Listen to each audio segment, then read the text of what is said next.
लघु बीजाणु जनन होता क्या है और लघु बीजाणु जनन में कौन कौन सी चीजें आती हैं। तो एक बात ये भी जान लीजिए, इससे पहले वाला जो लेक्चर था उसमें लघु बीजाणु जनन हो चुका था, लेकिन उसमें एक छोटा सा मिस्टेक हो गया था। हुआ क्या था, देखिए यहाँ पर जैसे जैसे परागकोश विकसित होता है, ठीक, तो परागकोश विकसित होता है। हेलो प्यारे बच्चों, कैसे हैं आप सब? उम्मीद करते हैं कि बड़े अच्छे होंगे। मैं अमलेश सर स्वागत करता हूं अपने यूट्यूब चैनल पे। बच्चों, जैसा कि आप देख पा रहे हैं क्लास 12 का चैप्टर नंबर 1 चल रहा है। इससे पहले 6 वीडियो अपलोड हो चुके हैं, ये 7वां नंबर लेक्चर है, ठीक। तो इससे पहले अगर जो लाइन से वीडियो है आप वहां पर पढ़िएगा, तब जाके आप यहाँ पे आएंगे तो आपको बेहतर से बेहतर समझ में आएगा। दोस्तों, कुछ बताने से पहले सबसे आपको हम बताना चाहते हैं कि लघु बीजाणु जनन होता क्या है और लघु बीजाणु जनन में कौन कौन सी चीजें आती हैं। तो एक बात ये भी जान लीजिए, इससे पहले वाला जो लेक्चर था उसमें लघु बीजाणु जनन हो चुका था, लेकिन उसमें एक छोटा सा मिस्टेक हो गया था। हुआ क्या था, देखिए यहाँ पर जैसे जैसे परागकोश विकसित होता है, ठीक, तो परागकोश विकसित होता है तो उसके बाद जो बीजाणु जन उत्तक होते हैं, इनकी कोशिकाओं में अर्धसूत्री विभाजन होता है और तब जाके क्या होता है, बीजाणु चतुष्टय बनती है, ठीक। यानी उस दिन जो लिखा गया था, देखिए ये परागकोश पहले क्या करेगा, विकसित होगा, ठीक, याद रखिएगा, परागकोश विकसित होगा तब जाके जो बीजाणु जन उत्तक होंगे, ठीक, तब जाके जो क्या होंगे, इसमें बीजाणु जन उत्तक होंगे, क्या करेंगे, अपना अर्धसूत्री विभाजन करेंगे। अर्धसूत्री विभाजन के परिणाम स्वरूप क्या बनाएंगे, देखिए यहाँ पर सूक्ष्म बीजाणु चतुष्टय बनाती हैं, यानी चतुष्टय बनाते हैं, तब जाके ये अपनी आगे की प्रक्रिया को पूरी करते हैं। हमने वहां पर उस लेक्चर में परागकोश का डायरेक्ट क्या कर दिया था, अर्धसूत्री विभाजन कर दिया था, कि जो कि एक स्टेप में गड़बड़ हो गया था, लेकिन लिखा सामने यही गया था और बोल वही रहते, बस लिखने में थोड़ा मिस्टेक होता। तो आप इस चीज को यहाँ से सही कर लीजिएगा कि परागकोश पहले क्या होता है, विकसित होता है, तब जाके क्या होता है, बीजाणु जन उत्तक अर्धसूत्री विभाजन करके चतुष्टय बनाती है, तब जाके ये सारी प्रक्रियाएं पूरी होती हैं, ठीक। बस इसमें यही चीजें जो है आप सही करिएगा। उसके बाद देखिए ये सारी चीजें हो चुकी थी। हम आते हैं सीधे, देखिए परागकण भी हो चुकी थी, परागकण की आंतरिक भित्ति भी हो चुकी थी, ये सारी चीजें हो गई थी। और डायरेक्ट हमको आना कहाँ पे, हमें आना है स्त्री केसर पे, ठीक। स्त्री केसर से हमें आपको पढ़ाना है। यहाँ पर देखिए स्त्री केसर होता है क्या है, तो याद रखिएगा, स्त्री केसर क्या होता है, जायांग पुष्प का स्त्री जनन अंग होता है, जो कि फीमेल पार्ट को रिप्रेजेंट करता है। सबसे पहले लिखा है जायांग पुष्प के स्त्री जनन अंग है। दूसरा, प्रत्येक स्त्री में 3 भाग होते हैं, पता ही है, स्त्री केसर में 3 भाग होते हैं, एक होता है वर्तिका, एक होता है वर्तिकाग्र और एक होता है अंडाशय। आगे जायांग एक स्त्री केसर हो तो एकांडपी होता है, अगर बहु हो तो बहु स्त्री केसर हो तो बहुअंडपी होता है। अगर एक से अधिक स्त्री केसर हो तो आपस में क्या हो, संगलित हो।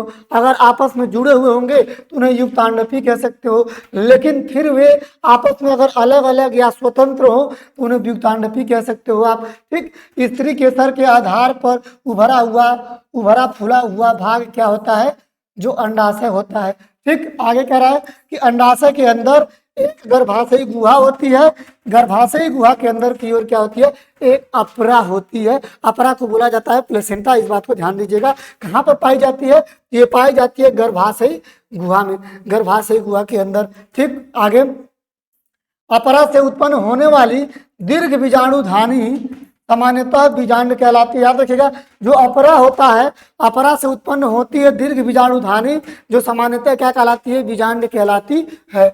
आगे, एक अंडाशय में बीजांड की संख्या क्या होती है, 1 होती है। याद रखिएगा, एक अंडाशय में बीजांड की संख्या सिर्फ 1 होती है।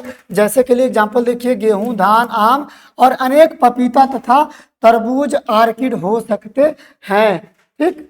और याद रखिएगा, जहां पर केवल और केवल एक बीजांड क्या होते हैं, बनते हैं, एक बीजांड की संख्या होती है, किस किस पादप में होती है, तो गेहूं में होती है, धान में होती है, और इसके अलावा पपीता, तरबूज और आर्किड में भी हो सकती है, ठीक। आगे देखिए क्या कह रहा है, गुरु बीजाणुधानी या फिर आप कह सकते हो बीजांड। बीजांड क्या होता है, बीजांड एक छोटी सी क्या है, संरचना है, ठीक, जो एक वृंत या डंठल होता है। आप कह सकते हो कि बीजांड क्या है, एक छोटी सी संरचना है जो एक वृंत या डंठल होता है जिसे हम बीजांड वृंत कहते हैं। ठीक है, ये क्या होती है, अपरा से जुड़ी होती है। याद रखिएगा, डंठल या बीजांड वृंत जो होती है किसे अपरा से जुड़ी होती है। बीजांड की काया बीजांड वृंत के साथ नाभिका नामक क्षेत्र से संगलित रहती है। कह रहा है कि जो बीजांड की जो काया होती है, उसकी जो पूरी बॉडी होती है, कह सकते हो कि किससे जुड़ी रहती है, नाभिक नामक क्षेत्र से संगलित रहती है। आगे, यह नाभिक बीजांड एवं बीजांड वृंत के साथ के संधि बिंदु का प्रतिनिधित्व करती है। याद रखिएगा, नाभिक जो होती है बीजांड एवं बीजांड वृंत के संधि बिंदु का क्या करती है, प्रतिनिधित्व करती है। इसे चलिए आप स्क्रीनशॉट लीजिए। याद रखिएगा, आपके लिए हमने उतना लिखा है जितना आपके लिए जरूरी है। ठीक है, ना तो ज्यादा है और ना ही कम है। आप लिखिए, आपके बोर्ड के लिए क्या है, ये इतना ही काफी है। ठीक, चलिए आगे देखते हैं क्या कह रहा है। आगे कह रहा है कि प्रत्येक बीजांड में, ठीक है, प्रत्येक बीजांड में एक या दो अध्यावरण नामक संरक्षक आवरण होते हैं। याद रखिएगा कि प्रत्येक बीजांड में दो क्या होते हैं, दो अध्यावरण होते हैं जो क्या करते हैं, संरक्षण का काम करते हैं। ठीक, आगे, यह अध्यावरण बीजांड को चारों ओर से घेरे होते हैं। आप कह दोगे कि जो ये अध्यावरण बने हैं बीजांड को चारों ओर से घेरे रखने का काम करते हैं। आगे, केवल बीजांड द्वार नामक आयोजित छोटे से रंध्रों को छोड़ के अध्यावरण बीजांड को चारों ओर से घेरे रहता है। यानी बीजांड द्वार नामक आयोजित छोटे छोटे रंध्रों को क्या करता है, छोड़ के बाकी अध्यावरण बीजांड को चारों ओर से घेरे रहता है। ठीक, आगे क्या क्या कह रहा है, बीजांड द्वारी सिरे के ठीक विपरीत। याद रखिएगा, बीजांड द्वारी सिरे के ठीक विपरीत निभाग या जिसे आप कहते हो कैलाजा होता है, उसके विपरीत यानी अपोजिट साइड में, अगर ऊपर होगा तो नीचे होगा, या अगर नीचे ही होगा तो ऊपर। यानी हमें क्या कहना है, हमें विपरीत साइड में ही लेना है, विपरीत साइड में होता भी है। आगे क्या कह रहा है कि अध्यावरणी से घिरा हुआ कोशिकाओं का एक पुंज होता है जिसे क्या कहते हो, बीजांड काय कहते हो। यानी बीजांड काय किसे कहते हो, कि जो अध्यावरणी से घिरा हुआ कोशिकाओं का एक पुंज होता है उसे कहा जाता है बीजांड काय। आगे, बीजांड काय केंद्रक की कोशिकाओं में, ठीक है, कि यहाँ पे कह रहा है बीजांड काय केंद्रक की कोशिकाओं में प्रचुरता से आरक्षित आहार सामग्री होती है। ठीक, आगे कह रहा है कि बीजांड काय भ्रूण कोश या मादा युग्म कोद्भिद बीजांड काय में स्थित होता है। यानी कह रहा है कि जो बीजांड काय जो होती है, याद रखिएगा, भ्रूण कोश या मादा युग्म कोद्भिद बीजांड काय में स्थित होती है। ठीक, आगे क्या कह रहा है, यहाँ पे देखिए, एक बीजांड में सामान्यतः एक अकेला भ्रूण कोश होता है। एक बीजांड में केवल एक ही क्या होता है, भ्रूण कोश पाया जाता है जो एक गुरु बीजाणु से निर्मित होता है। इस बात को आप ध्यान दीजिएगा यहाँ पे। ठीक, इसे थोड़ा लिख के एक हाथ 2 बार प्रैक्टिस करेंगे तो ये आपको याद हो जाएगा। देखिए, चलिए आगे का टॉपिक देखते हैं, गुरु बीजाणु जनन क्या होता है। तो गुरु बीजाणु जनन कह रहा है कि गुरु बीजाणु मात्र कोशिकाओं से गुरु बीजाणुओं की रचना के प्रक्रम को गुरु बीजाणु जनन कहते हैं। यानी गुरु बीजाणु मात्र कोशिकाओं से क्या होता है, गुरु बीजाणुओं की जो रचना होती है उसी रचना को कहा जाता है गुरु बीजाणु जनन। ठीक, आगे चलिए अब यहाँ से शुरुआत कर रहे हैं। क्या कह रहा है कि सबसे पहले गुरु बीजाणु मात्र कोशिका का अर्धसूत्री विभाजन होता है। जब अर्धसूत्री विभाजन से गुजरती है तब अर्धसूत्री विभाजन के परिणाम स्वरूप 4 गुरु बीजाणुओं का निर्माण होता है। फिर यहाँ पर देखिए, गुरु बीजाणु मात्र कोशिकाओं का अर्धसूत्री विभाजन हुआ है।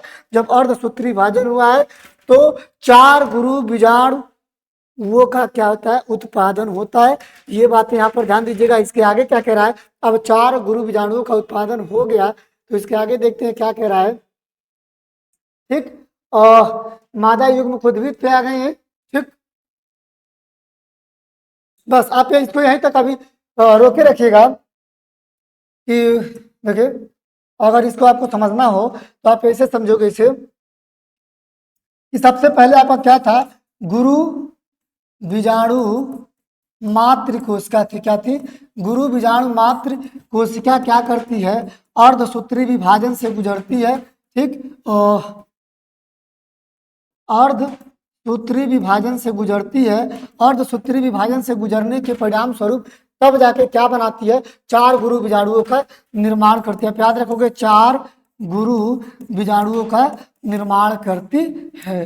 ठीक है, ये बात यहाँ तक आप याद रखिएगा। ठीक, आगे चलिए देखते हैं अब क्या करा मादा युग्म उद्भिद। ठीक, मादा युग्म उद्भिद में जो बातें आ रही हैं, देखिए यहाँ पर क्या कहना चाहता है ये। देखिए, अधिकांश पुष्पी पादपों में ध्यान दीजिएगा गुरु बीजाणुओं में से एक कार्यशील होता है। अब आप जो कहना चाहते हो कि 4 गुरु बीजाणुओं का निर्माण होता है, 4 गुरु बीजाणुओं में से कोई एक कार्यशील होगा, बाकी 3 क्या होंगे, अल्प विकसित या अल्प कार्यशील होंगे। देखिए वही कह रहा है कि अधिकांश पुष्पी पादपों में से गुरु बीजाणुओं में से एक कार्यशील होता है, जबकि अन्य 3 क्या होते हैं, अल्प विकसित होते हैं। अब इसमें से एक बीजाणु विकास कहा जाता है। अब आप भी बताइए, जब 4 गुरु बीजाणुओं का निर्माण हुआ था, जिसमें से केवल एक जो होगा क्या करेगा, कार्यशील होगा और बाकी 3 अल्प विकसित होंगे, तो एक कार्यशील होने की वजह से एक बीजाणु जन उत्तक कहा जाएगा उसे, या एक बीजाणु विकास कहा जाता है। आगे, क्रियाशील गुरु बीजाणु के केंद्रक समसूत्री विभाजन के द्वारा 2 केंद्रक की न्यूक्लियाई बनाते हैं जो विपरीत ध्रुवों में चले जाते हैं। याद रखिएगा जो वहां पर कहा गया था, जो एक कार्यशील था वही कार्यशील क्या करेगा, देखिए क्रियाशील गुरु बीजाणु के केंद्रक फिर क्या करेगा, वह समसूत्री विभाजन करेगा और समसूत्री विभाजन के द्वारा 2 केंद्रक न्यूक्लियाई बनाते हैं, यानी 2 केंद्रक बनाते हैं जो विपरीत ध्रुवों में चले जाते हैं, और विपरीत ध्रुवों में चले जाने के बाद 2 न्यूक्लिएट या भ्रूण कोश की रचना करते हैं।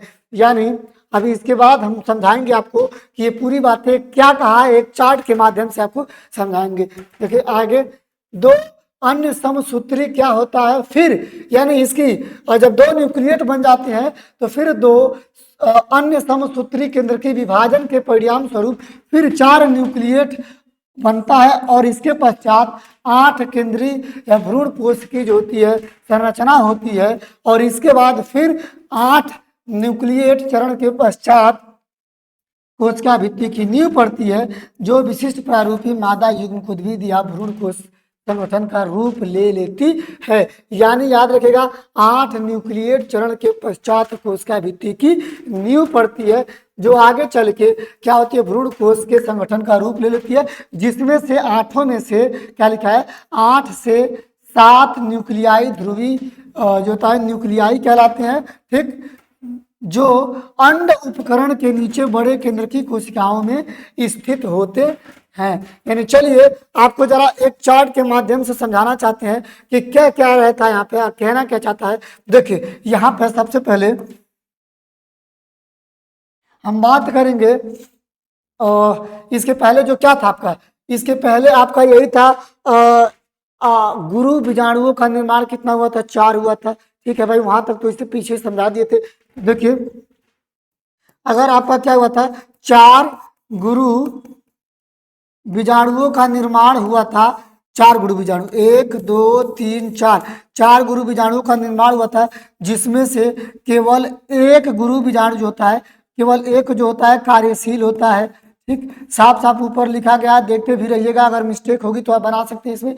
देखिए ऊपर लिखा गया है कि 4 गुरु बीजाणु में से केवल एक कार्यशील होता है, बाकी 3 कह दोगे, आप कह दोगे बाकी जो होगा 1 2 3 जो होते हैं क्या होते हैं, अल्प विकसित होते हैं। ठीक, 3 अल्प विकसित होते हैं। इस प्रकार के जनन को, अरे इस प्रकार के क्रिया को जिसमें केवल एक कार्यशील होता है, ठीक है, इस प्रकार के चीजों को क्या कहा जाता है, देखिए यहाँ पर कहा गया है कि बीजाणुज विकास कहा जाता है। इस प्रकार के विकास को हम क्या कहेंगे, बीजाणुज, एक बीजाणुज कहेंगे। ठीक, देखिए यहाँ पर साफ लिखा गया है और एक बीजाणुज ठीक विकास कहा जाता है। ठीक, अब ये जो क्या बोलते हैं, जो ये दिखाई दे रहा है आपको एक बीजाणुज विकास, फिर ये आगे चल के साफ साफ लिखा गया क्रियाशील बीजाणुज के केंद्रक फिर क्या करता है, जो क्रियाशील होता है, आप कह दोगे इसमें जो एक क्रियाशील था, क्या करेगा, फिर समसूत्री विभाजन करेगा। याद रखिएगा, इस बार क्या करेगा, समसूत्री विभाजन करेगा, और समसूत्री विभाजन करके दो केंद्रक की रचना करेगा या दो न्यूक्लियाई बनाएगा। ठीक है, आप कह सकते हो दो न्यूक्लियाई बनाएगा जो विपरीत ध्रुव में चले जाते हैं, दोनों विपरीत ध्रुव, यहाँ पर लिख दोगे विपरीत ध्रुवों में चले जाते हैं। दो न्यूक्लियाई बनाया जो विपरीत ध्रुवों में चले गए। अब आगे क्या कह रहा है, फिर और दो न्यूक्लियर भ्रूण कोष की रचना करता है। यही दो न्यूक्लिएट भ्रूण कोष, यानी क्या दोगे यहीं पर ये थोड़ा सा इसको एक स्टेप और ऐसे बढ़ा देने, आप बेहतर समझोगे। दो भ्रूण कोष की क्या करता है, रचना करता है। आप यहाँ पे याद रखोगे भ्रूण, क्या यहाँ पर साफ साफ लिखा गया भ्रूण कोष की रचना किया। अब भ्रूण कोष के रचना के बाद क्या कह रहा है, फिर आप यहाँ पर देखिए, फिर इसके बाद यही जो दिखाई देती दो न्यूक्लियाई दिखा दे रही थी जो भ्रूण कोष बना है, फिर इसका क्या होगा, एक बार फिर दो अन्य समसूत्री केंद्र के विभाजन के पर्याप्त स्वरूप, यानी हम कह देंगे फिर यहाँ पर दो अन्य समसूत्री विभाजन होगा। समसूत्री विभाजन हुआ है, समसूत्री विभाजन के परिणाम स्वरूप फिर चार न्यूक्लिएट या केंद्रकी बना है, यानी 1 2 3 4, यानी चार न्यूक्लिएट यानी केंद्रकी बना है। ठीक, अब यही चारों जो केंद्रकी है, ठीक, इसके बाद फिर 8 केंद्रकी भ्रूण कोष की रचना करते हैं। ये आगे चल के ऐसे ही विकास करते रहते हैं या विभाजन होते रहते हैं। विभाजन होने के बाद 4 से क्या बनाएंगे, 8 3 3 6 2 8, यानी क्या किए, 8 केंद्र के भ्रूण कोष की रचना किए। आप क्या दोगे यहाँ पर, भ्रूण कोष, केंद्र की भ्रूण कोष, आप पूरा लिख लोगे यहाँ पर केंद्र की भ्रूण कोष। ठीक है, यहाँ पर लिख लोगे केंद्रीय भ्रूण कोष की रचना किए, और 8 न्यूक्लिएट चरण के पश्चात तब जाके क्या पड़ती है, कोशिका भित्ति की नींव पड़ती है। याद रखिएगा, इतना सारा होने के बाद सबसे पहले देखिए हमारा जो यहाँ पर मातृ कोशिका थी, गुरु बीजाणु मातृ कोशिका थी, क्या की थी, सबसे पहले जो भी था विभाजन करने के बाद 4 गुरु बीजाणुओं का निर्माण किए थे। 4 गुरु बीजाणुओं में से जिसमें से एक क्या था, कार्यशील था, और 3 अल्प विकसित थे, और एक जो कार्यशील था वही आगे चल के क्या करेगा, समसूत्री विभाजन करके क्या करेगा, दो ध्रुवी केंद्र बनाएगा, दो केंद्र की बनाएगा जो विपरीत ध्रुव में चले जाएंगे, वही भ्रूण कोष बनाता है। फिर समसूत्री विभाजन होता है इसका, और 2 से 4 केंद्रीय भ्रूण कोष बनता है। फिर 4 से जो होता है 8 केंद्रीय भ्रूण कोष बनता है, और जब 8 बन जाता है तब जाके कोशिका भित्ति की नींव पड़ती है।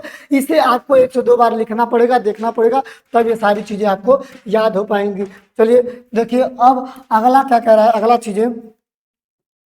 अगला कह रहा है पराग कण, यानी पोलिनेशन होता क्या है। अरे पराग कण नहीं है, सॉरी, परागण है। यानी परागण होता क्या है, याद रखिएगा, परागण यानी पराग कण का चलना और वर्तिकाग्र पर पहुंचना ही परागण कहलाता है। ठीक, क्या लिखा है यहाँ पे देखिए, चलिए देखते हैं क्या लिखा है।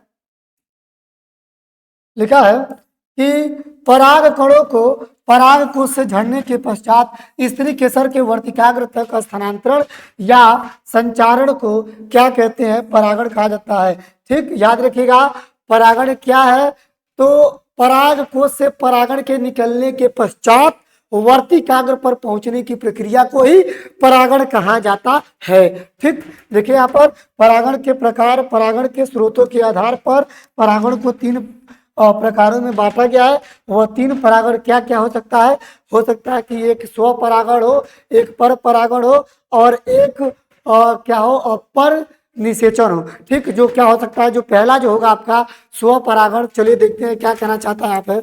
देखिए, स्व परागण को कहा जाता है स्वयुग्मन।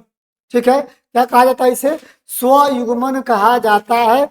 ठीक है, देखिए यहाँ पर स्वयुग्मन का मतलब क्या है कि एक ही पुष्प में पराग कोश से वर्तिकाग्र तक क्या करना है, पराग कणों का स्थानांतरण, यानी स्वयुग्मन यानी स्व परागण में कह सकते हो कि जो एक ही पुष्प में पराग कोश से वर्तिकाग्र तक परागकणों का स्थानांतरण, यानी एक ही पादप है, एक ही पादप में पुष्प लगे हुए हैं, उसी पुष्प का परागकण उसी पादप के, ठीक है, यदि अगर दूसरा पुष्प के वर्तिकाग्र पर पहुंच जाए या उसी पुष्प के वर्तिकाग्र पर पहुंच जाए तो यही क्या कहलाता है, स्वयुग्मन या स्वपरागण कहलाता है। आगे क्या कह रहा है कि पराग एवं वर्तिकाग्र की विमुक्ति क्या होती है, समकालिकता की आवश्यकता होती है।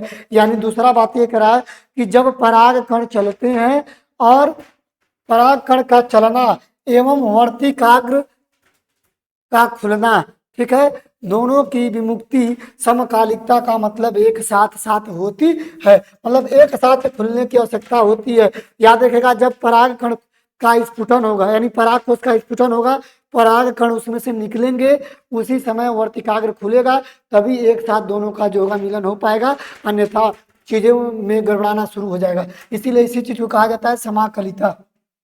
आगे पराग कोश एवं वर्तिकाग्र को एक दूसरे के पास अवस्थित होना चाहिए जैसे मटर। देखिए अवस्थित जो है एनसीईआरटी का लाइन है, कह रहा है कि पराग कण और वर्तिकाग्र को एक दूसरे के पास व्यवस्थित या अवस्थित होना चाहिए, तभी एक दूसरे से स्वपरागण करने में हम सक्षम हो सकते हैं, अन्यथा दूर दूर रहेंगे तो फिर उन्हें पर परागण की आवश्यकता पड़ सकती है।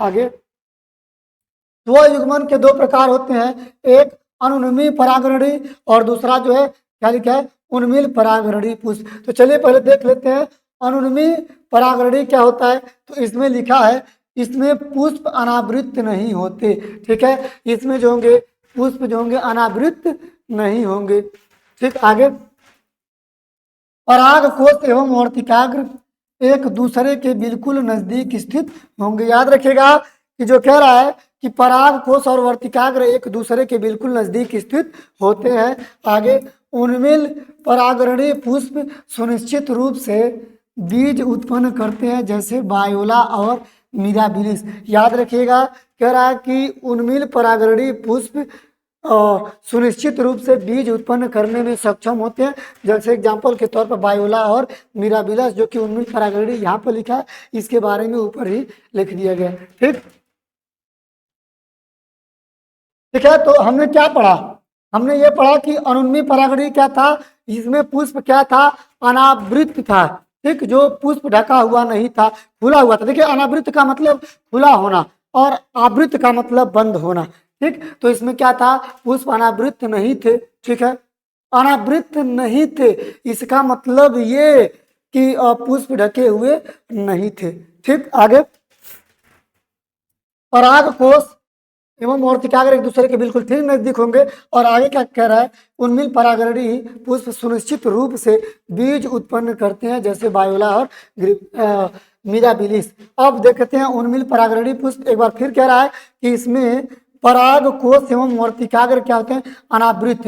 अनावृत का मतलब खुला हुआ होता है, ठीक, और आवृत का मतलब जो होता है बंद होता है। याद रखिएगा, तो क्या हुआ इसमें पराग कोश एवं वर्तिकाग्र क्या होते हैं, अनावृत होते हैं जैसे कैंथेरेंथस, कैथेरेंथस। ठीक है, ये चीज हो गई आपका स्वयुग्मन के प्रकार। चलिए अब जरा देख लेते हैं कि सजात पुष्पी परागण क्या है। सजात पुष्पी परागण में जब आप बात करेंगे तो सजात पुष्पी किसका सजात पुष्पी का दूसरा नाम होता है पर परागण। इसमें देखिए एक ही पादप के पुष्प ही एक ही पादप के ही पुष्प परागकणों का दूसरे पुष्प के वर्तिकाग्र तक स्थानांतरण ही क्या कहलाता है, पर परागण कहलाता है या फिर सजात पुष्पी परागण कहलाता है। यद्यपि सजात पुष्पी परागण क्रियात्मक रूप से पर परागण है जिसमें एक कारक या एजेंट सम्मिलित होता है।